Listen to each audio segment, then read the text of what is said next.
परमसुखदं केवलं ज्ञानमूर्तिं द्वन्द्वातीतं गगनसदृशं तत्त्वमस्यादिलक्ष्यम् एकं नित्यं विमलविचलं सर्वदि साक्षिभूतं भावातीतं त्रिगुणरहितं सद्गुरुं तं नमामि।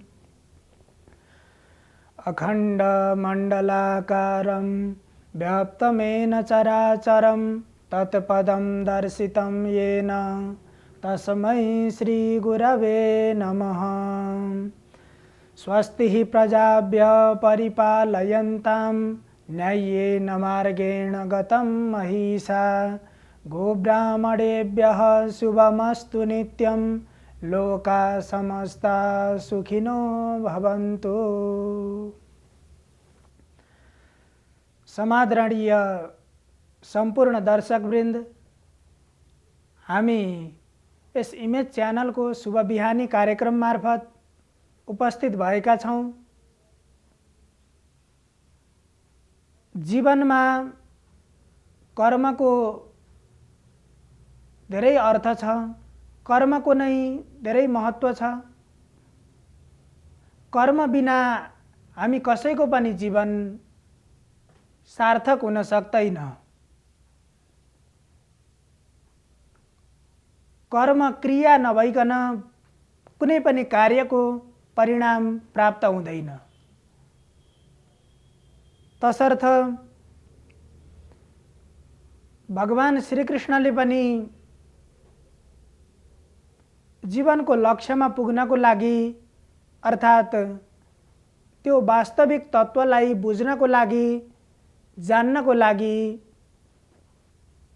कर्म नै सबैभन्दा ठुलो कुरो हो र त्यसको मार्ग भनेको कर्म नै हो भनेर निर्देशन गर्नुभएको छ, उपदेश गर्नुभएको छ। कर्मण्येवाधिकारस्ते मा फलेषु कदाचन। तिम्रो अधिकार भनेको कर्म गर्ने अधिकार तिम्रो हो। तिमीले कर्म गर्यौ भने फल अवश्य पनि प्राप्त हुन्छ। यहाँनिर कर्म दुई प्रकारका कर्महरूलाई सङ्केत गर्न खोजिएको छ। एउटा सकाम कर्म हुन्छ, एउटा निष्काम कर्म हुन्छ। र यो वचनले भन्न खोजेको हामीले कर्म निष्काम कर्म गर्नुपर्दछ। सबैभन्दा उत्तम भनेको निष्काम कर्म हो। किन त भन्ने प्रश्न आउँछ यहाँनिर। यदि हामीले कुनै फलको आशा गरेर मलाई यस्तो होस्, मैले यो चिज प्राप्त गरौँ भन्ने उद्देश्यले कर्म गरिएको छ भने कुनै बेला त्यो कर्ममा आफूले कल्पना गरेको, आफूले सोचेको फल प्राप्त भएन भने त्यसबाट नैराश्यता उत्पन्न हुन्छ। त्यसो भएर कर्म मेरो कर्तव्य हो, मैले कर्म गर्नुपर्दछ भन्ने ठानेर हामीले कर्म गर्यौँ भने अर्थात् निष्काम कर्म गर्यौँ भने कर्म गरेपछि फल त अवश्य पनि प्राप्त हुन्छ नै। निष्काम कर्मबाट हामी कहिले पनि निराश हुनु पर्दैन। त्यसो भएर सबैलाई, सम्पूर्ण प्राणीहरूलाई, सम्पूर्ण मानव मात्रलाई कर्ममा लाग्नको लागि अर्थात् कर्मको बाटो नै समाउनको लागि भगवानले निर्देश गर्नुभएको छ। शास्त्रहरूले निर्देश गरेका छन्, बताएका छन्। गीताको 2 अध्यायमा अर्जुनले भगवान श्रीकृष्णलाई प्रश्न गर्नुभयो। त्यो भगवानको पदवीलाई प्राप्त गर्नको लागि ज्ञानको माध्यम नै सबैभन्दा उत्कृष्ट हो भनेर जब भगवानले भन्नुहुन्छ, त्यसपछि अर्जुनले प्रश्न गर्नुहुन्छ, सबैभन्दा ठुलो भनेको ज्ञान हो कि कर्म हो त? हजुरले ज्ञान पनि ठुलो हो भनेर भन्नुभयो, ज्ञानबाट नै सबै कुरा प्राप्त हुन्छ भनेर भन्नुभयो। र ज्ञान अथवा कर्म यी दुईटा मध्ये उत्कृष्ट कुन हो त भनेर अर्जुनले प्रश्न गर्नुभयो। अर्जुनले प्रश्न गरिसकेपछि भगवानले भन्नुहुन्छ सबैभन्दा श्रेष्ठ उत्तम मार्ग भनेको कर्म नै हो। कर्मबाट नै हामीले त्यो वास्तविक भगवानको पदवीलाई प्राप्त गर्न सक्दछौँ। अर्थात् वास्तविक सुख र वास्तविक आनन्द प्राप्त गर्न सक्दछौँ। जीवनको त्यो आदर्शलाई, जीवनको त्यो लक्ष्यलाई हामीले भेट्न सक्दछौँ, जसको माध्यम साधन भनेको कर्म नै हो। ऋषि महर्षिहरू, जनक आदि गरिएका राजाहरू पनि त्यही कर्मको माध्यमले नै उनीहरूले प्रसिद्धि कमाएका हुन्। उनीहरू आफ्नो साधनामा सफलता प्राप्त गरेका हुन्। कर्मणैव हि संसिद्धिम् आस्थिता जनकादयः भगवानले भन्नुहुन्छ। जति महापुरुषहरूले, ऋषि महर्षिहरूले साधना तपस्या द्वारा सिद्धि प्राप्त गरे, ती सबै कर्मको माध्यमबाट नै प्राप्त गरेका हुन्। तसर्थ कर्मभन्दा उत्तम अर्को बाटो, अर्को विकल्प केही पनि छैन। त्यसो भएर तिमी पनि कर्ममा नै प्रवृत्त हुनुपर्छ भनेर भगवानले अर्जुनलाई उत्प्रेरित गर्नुहुन्छ। कर्ममा नै लाग्नको लागि उत्प्रेरित गर्नुहुन्छ। त्यो अर्जुन र भगवान श्रीकृष्णको बीचमा भएको त्यो वार्ताले सम्पूर्ण यो जीवनमा भएका सम्पूर्ण मानव मात्रलाई बताउन खोजेको हो। भगवानले अर्जुनलाई मात्र भन्न खोज्नु भएको होइन। हामी सबैलाई कर्ममा लाग्नको लागि, कर्ममा प्रेरित हुनको लागि ती वचनहरू, ती भगवानका बाणीहरू ले हामीलाई निर्देश गरेका छन्। जहिले पनि हामी सही कर्मको पछाडि लाग्यौं भने हाम्रो वास्तविक गन्तव्य हामीले फेला पार्दछौँ। हामी हिँड्ने बाटो नै गलत छ भने, हिँड्ने बेलामा नै हामी आफ्नो हिँडाइमा, आफ्नो क्रियामा, कर्ममा नै हामी आलस्य गर्छौँ भने हामी कहिले पनि त्यो गन्तव्यमा पुग्न सक्दैनौँ। अतः हामी कर्ममा नै लाग्नु पर्दछ र जसरी ऋषि महर्षिहरूका, ठुल्ठुला महापुरुषहरूका कर्मलाई देखेर हामी त्यही कर्मप्रति हामीहरू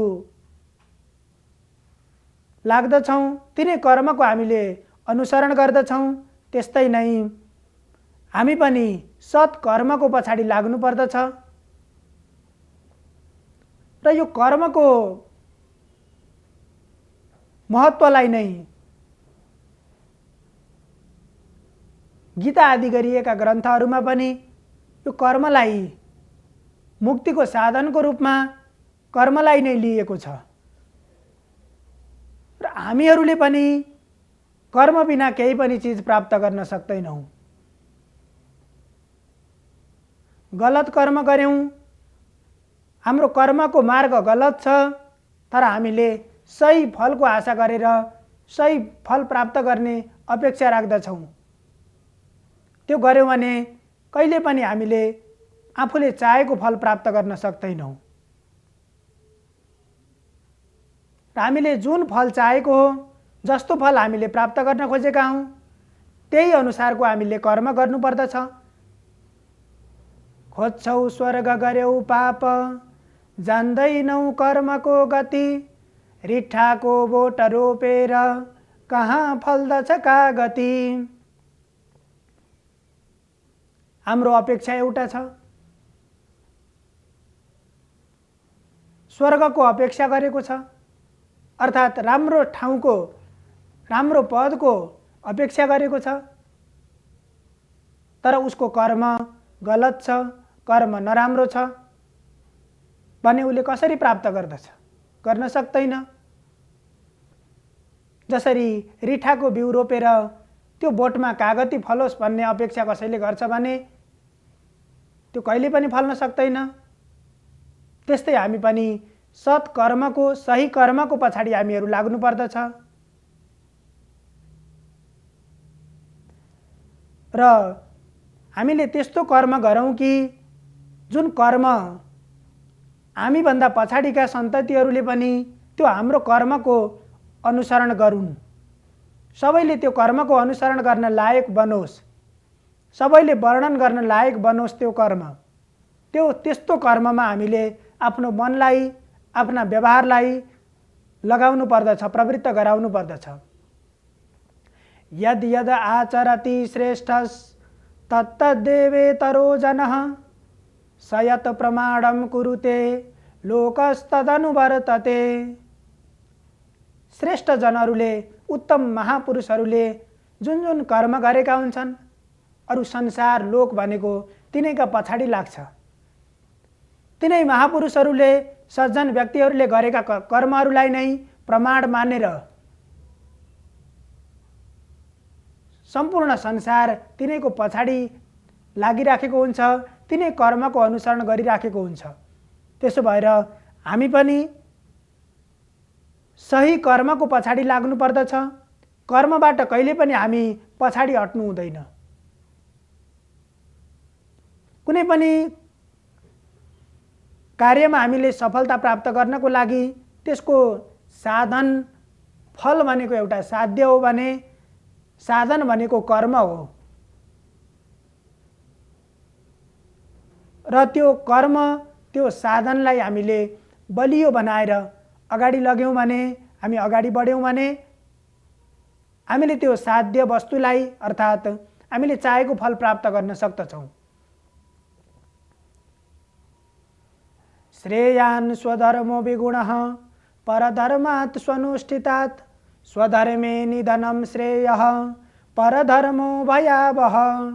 त्यसो भएर सबैभन्दा उत्तम श्रेष्ठ भनेको सबैले आफ्नो लागि कुन कर्म ठीक हो भन्ने कुरा विचार गर्नुपर्दछ र आफ्नो कर्मलाई छोडेर अरूको कर्मको पछाडि आफूले गर्ने कर्तव्यलाई छोडेर अरू काममा प्रवृत्त भयो भने त्यसले पनि हामीलाई सही गन्तव्यमा पुर्याउन सक्दैन र आफ्नो कर्म